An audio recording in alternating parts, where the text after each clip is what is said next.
Vamos lá. Todo mundo conhece essa cultura por nome Bonecos Gigantes de Olinda. Naturalmente imaginam que é uma cultura que teve origem na cidade de Olinda. E não é bem por aí. É uma cultura que existe na Europa desde a Idade Média. Países como Bélgica, Espanha, Portugal, entre outros, tinham uma tradição de transformar santos em bonecos gigantes para as procissões.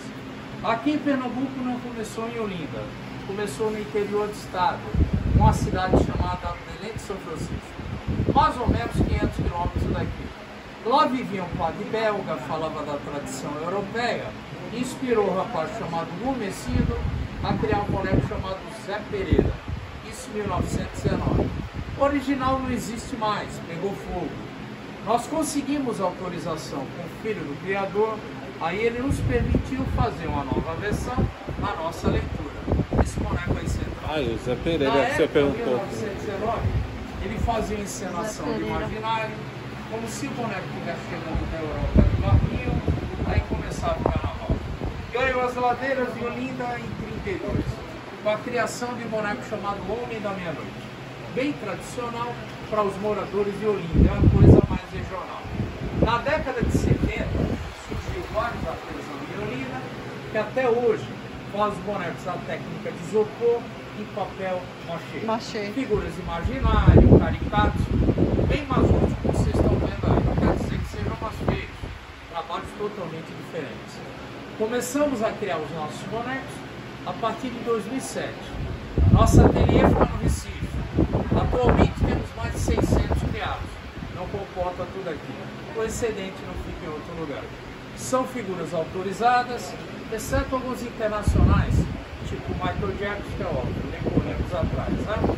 Quando vocês saírem do lado externo, vão ver a modelagem argila que originou o Pelé, que ali à esquerda. Aí sim, autorizado pelo próprio Pelé.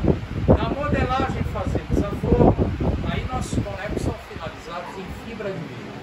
Cabeça e o corpo. O boneco desse corpo pesa em torno de 18 quilos.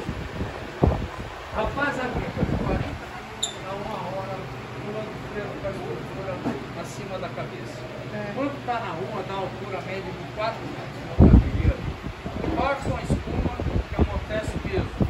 As duas alças ele mantém equilíbrio e aí força o braço a girar. A gente remove o braço na exposição, é frágil. É isopor para não machucar ninguém. Ele veste uma calça, de altura ele põe a cabeça dele e aí se amarra na cintura do boneco. E à frente uma abertura que ele enxerga. Se é uma boneca, uma saia de vestido, tem a mesma abertura. Há 3 Copas do Mundo, a gente faz os intervalos de jogos no Brasil com um Galvão Bueno. E a gente tem 2 desfiles no carnaval, né? Que são conhecidos como a apoteose dos bonecos gigantes. Segunda de carnaval na parte da manhã lá em Olinda, a gente leva 100 bonecos com nossa orquestra, faz o desfile, volta.